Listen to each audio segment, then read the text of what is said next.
plutôt, non? Oh. Ouais, mais moi je le laisse. Vous laissez ça? C'est vieux. Ouais. Il arrive, il fallait les suivre, mais fallait les suivre, il est sur le terrain. Ouais, j'ai vu, mais c'est l'autre fois, parce que avec qui j'ai pris ça.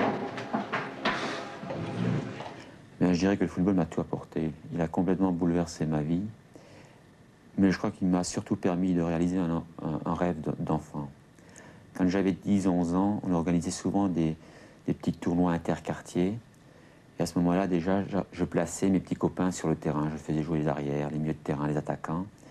Et à ce moment-là, j'ai rêvé qu'un jour, beaucoup plus tard, je pourrais éventuellement faire jouer une équipe de haut niveau à mon image.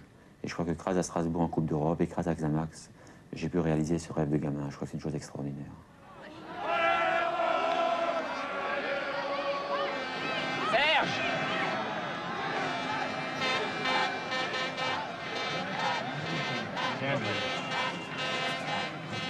C'est pas bon, hein. Rainer! Peter, plus vite, plus vite! Vous avez des occasions, là. Comment est-ce qu'il marque Zappa, en fait? Peter! Qui plonge, Claude! Claude!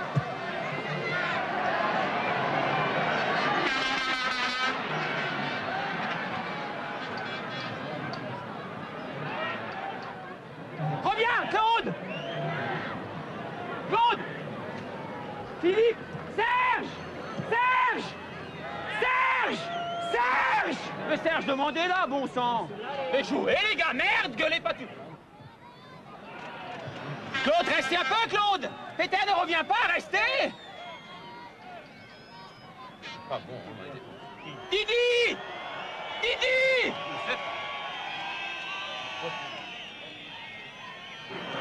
On monte! Viens qu'on nous monte. Regarde, Serge, il discute, on discute, fille. On discute, Claude, il dit... Didi! Il faut monter, les gars! Non, non, perds pas, perds pas! On discute, nous, on discute. Quoi, on discute? Fofo, montre-toi! Moi, je crois que, et j'ai toujours dit, je crois qu'on ne devient pas entraîneur, on est. Donc, à la naissance déjà, on est entraîneur. Et après, il faut avoir des idées très larges, très ouvertes sur l'évolution du football, car l'évolution du football va très vite. Il faut suivre cette évolution-là. Et c'est à force de travail, à force de regard sur ce qui se passe dans l'Europe, dans le monde entier, qu'on est entraîneur et qu'on évolue. Sinon, c'est pas possible. Strasbourgeois, son premier club fut tout naturellement le Racing. Il était junior en 1951. En 1960, toujours dans le grand club alsacien, ce fut son premier contact professionnel.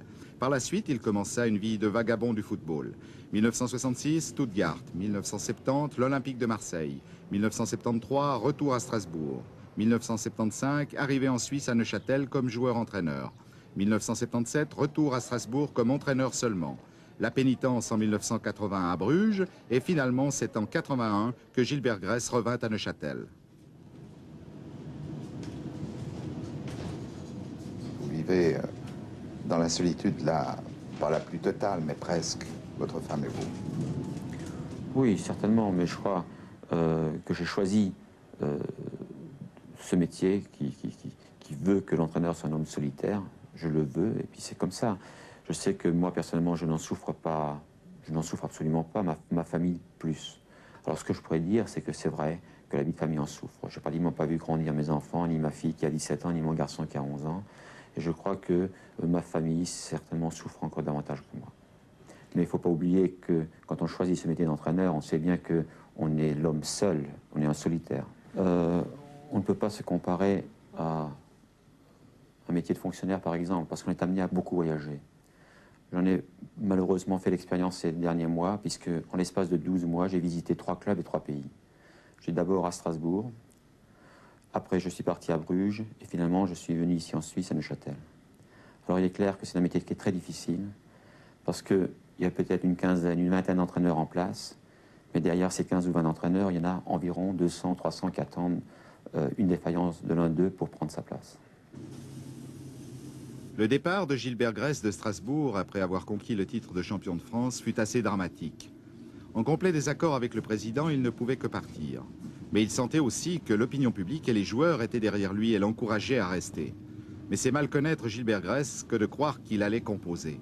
Il sentit que le président bénéficiait d'appuis importants sur le plan politique et qu'il fallait provoquer la rupture. Il commit donc sciemment une faute professionnelle. Son but était atteint, il se fit limoger.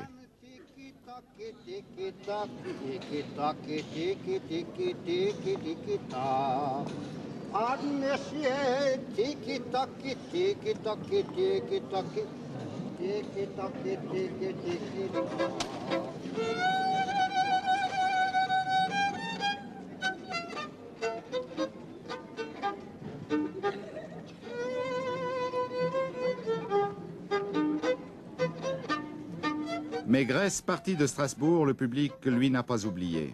Un fans club, Gilbert Gress, s'est créé. Il regroupe actuellement plus de 300 membres, plus les sympathisants.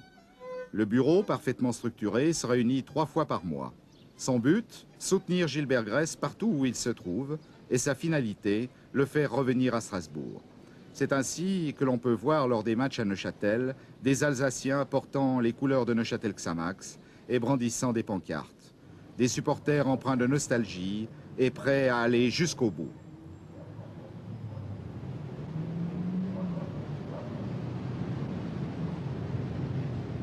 Ce soir, donc, nous sommes réunis pour une soirée de travail avec Gilbert Gress. Alors, tout d'abord, le plan de la soirée. En premier, mot de bienvenue. En deuxième, en point 2, présentation du bureau. Point 3, le rapport du président. Le point 4, rapport du trésorier. Le plan de la soirée sera ainsi. En premier, les mots de bienvenue. Cher Gilbert, votre présence ce soir à notre réunion de travail est pour nous un honneur. C'est une réunion de travail et à ce titre, elle doit être fructueuse et c'est la première qui, certainement, s'en suivra d'autres, à des périodes plus ou moins déterminées. Notre désir, au travers du supporter club de Gilbert Gress, c'est de vous témoigner notre attachement et indirectement celui de nos membres. Notre départ s'est traduit par l'organisation du comité de soutien créé au soir du limogeage. Déjà à l'époque, on ne pouvait rester sans réaction. N'importe ce qui avait pu se passer dans les coulisses, seules comptaient pour nous les soirées d'euphorie que l'on venait à peine de vivre.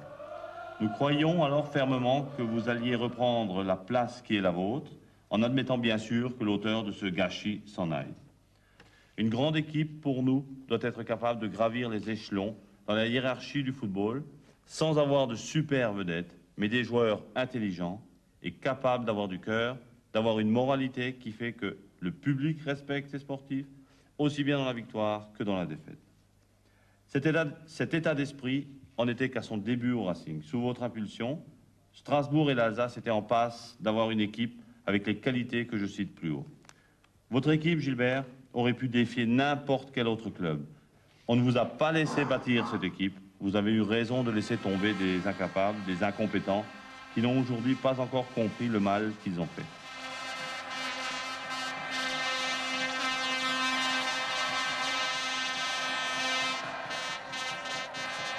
Et à Strasbourg, vous avez un fans club.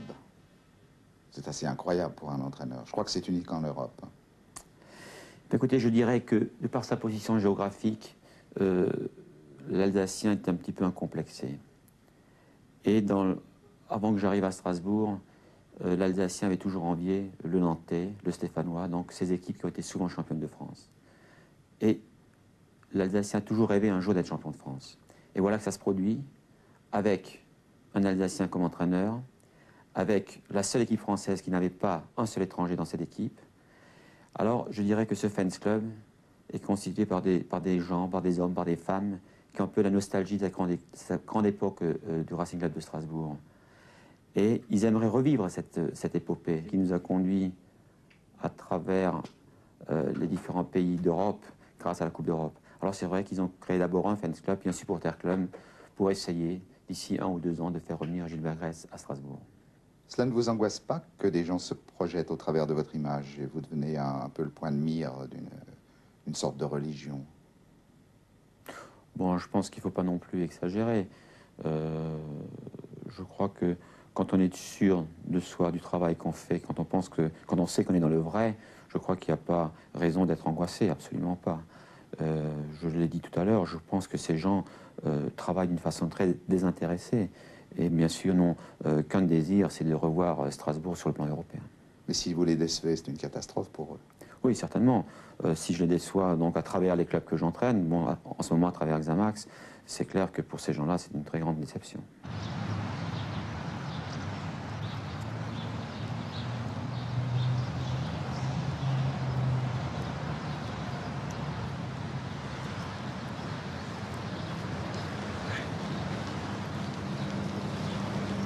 Un peu plus rapide, ouais. C'est entre les dents, ouais. C'est un petit peu, 3 minutes. Tout indique en vous que vous êtes sensible aux choses. Je le crois, moi, personnellement. Mais aux gens, vous donnez peut-être inconsciemment l'image inverse. On dit un peu, Gress, c'est l'homme de fer. Non, ça vient du fait, certainement, que je cherche toujours à atteindre l'idéal. Je suis un professionnel à 100%. Je suis toujours concentré sur les choses qui se passent, qui vont se passer. Et j'essaie toujours d'anticiper. Alors il est clair que des fois, je suis tendu, et surtout avant les matchs.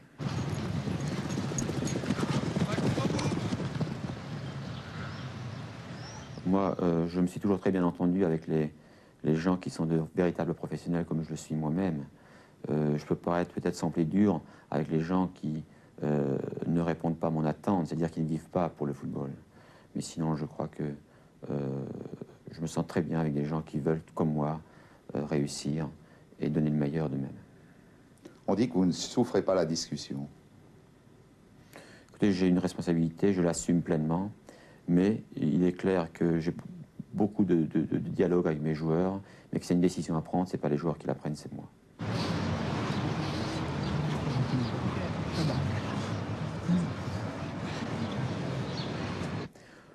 Je sais que j'ai affaire à des gens qui sont des responsables, qui sont des adultes, des responsables, qui sont pour la plupart des pères de famille, et je les traite tels qu'eux. Je suis très exigeant avec mes joueurs parce que je conçois très mal qu'un joueur ne puisse pas vivre pratiquement 24 heures sur 24 pour le football, car c'est un métier qui est absolument remarquable. Mais si on veut réussir dans ce métier qui est très difficile aussi, on ne peut réussir que si on se donne entièrement au football. Mais il y a quand même un rapport qui est celui de l'employé, des employés avec son patron. Absolument pas. Je l'ai dit récemment lors d'une interview dans un journal. J'ai dit qu'avant le match, c'est moi qui suis le patron, c'est vrai. Mais une fois sur le terrain, ce sont mes joueurs qui sont patrons eux-mêmes. Et mon idéal a toujours été d'être à la tête d'une équipe où il y a 11 patrons.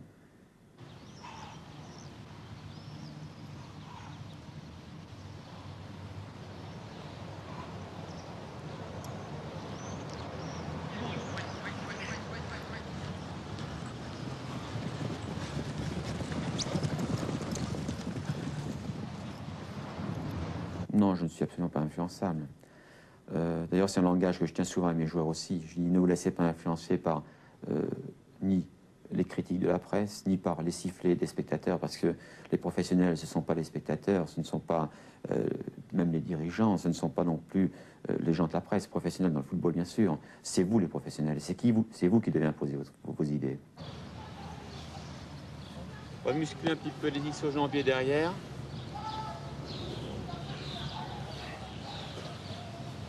Sur le vent.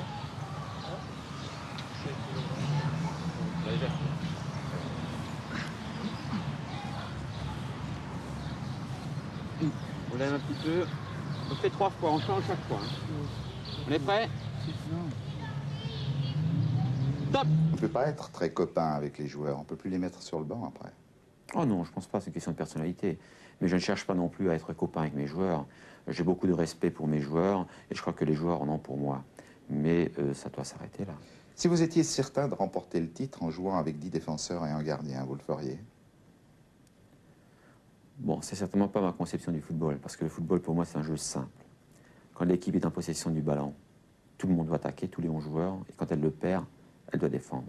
Mais pour répondre directement à votre question, je dirais que si j'avais la certitude d'amener Xamax au titre de champion avec 11 défenseurs, c'est vrai que je jouerais avec 11 défenseurs. Dans sa vie faite d'errance, Gress a pourtant un port d'attache.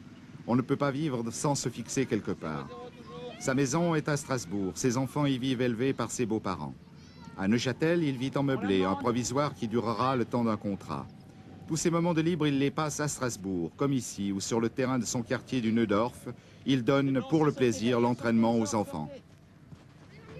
Bon, ce qu'il faut faire davantage, hein, quand vous avez le ballon, il ne faut pas seulement regarder ce qui se passe avec vous et le ballon. Il faut aussi regarder un peu ce qui se passe autour. Et c'est un petit copain qui est démarqué, lui donner des fois plus vite le ballon. J'ai vu un ou deux, notamment les deux, trois grands là, qui gardaient beaucoup trop le ballon. Und Kals.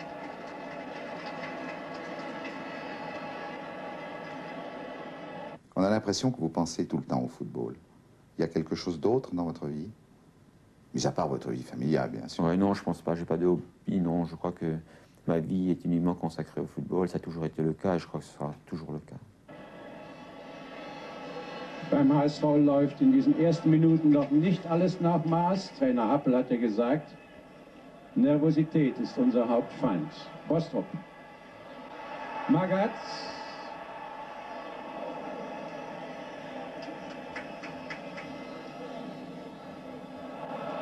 Und Einwurf für den HSV auf der Höhe der 16-Meter-Linie. Hier haben wir Franz Beckenbauer in der Mitte im Bild.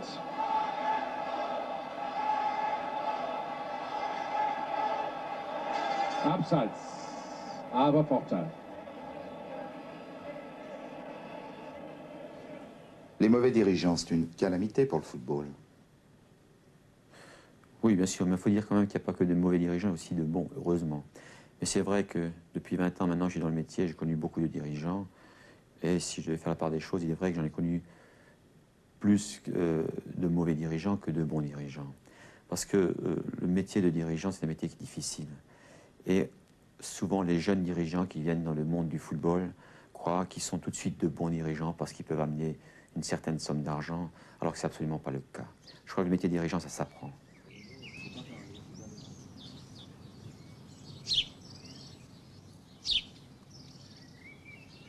Vous avez conscience de la fragilité du métier d'entraîneur? Oui, certainement. Ça vous travaille? Certainement. Bon, je l'ai déjà dit, d'une part, il y a une dizaine, une quinzaine de bonnes places à prendre. Ils sont 200 à 300 sur la liste d'attente, d'une part. Et d'autre part, c'est vrai qu'on est très vite oublié.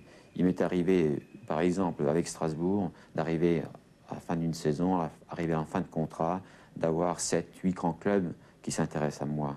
Et puis pratiquement un an après, alors où j'avais envie de quitter, par exemple Strasbourg, eh bien, il n'y a aucun club qui s'est manifesté. Donc ça va très très vite.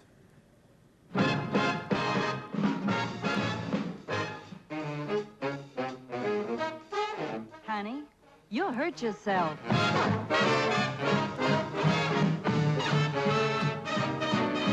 I can't play tennis, my golf's a menace. I just can't do the Australian crawl. And I'm no better at volleyball. Ain't there anyone here for love? Sweet love, ain't there anyone here for love?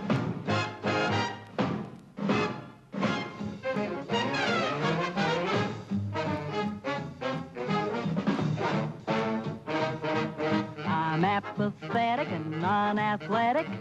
Can't keep up in a marathon. I need some shoulder to lean upon and a couple of arms to hold me. Ain't there anyone here for love?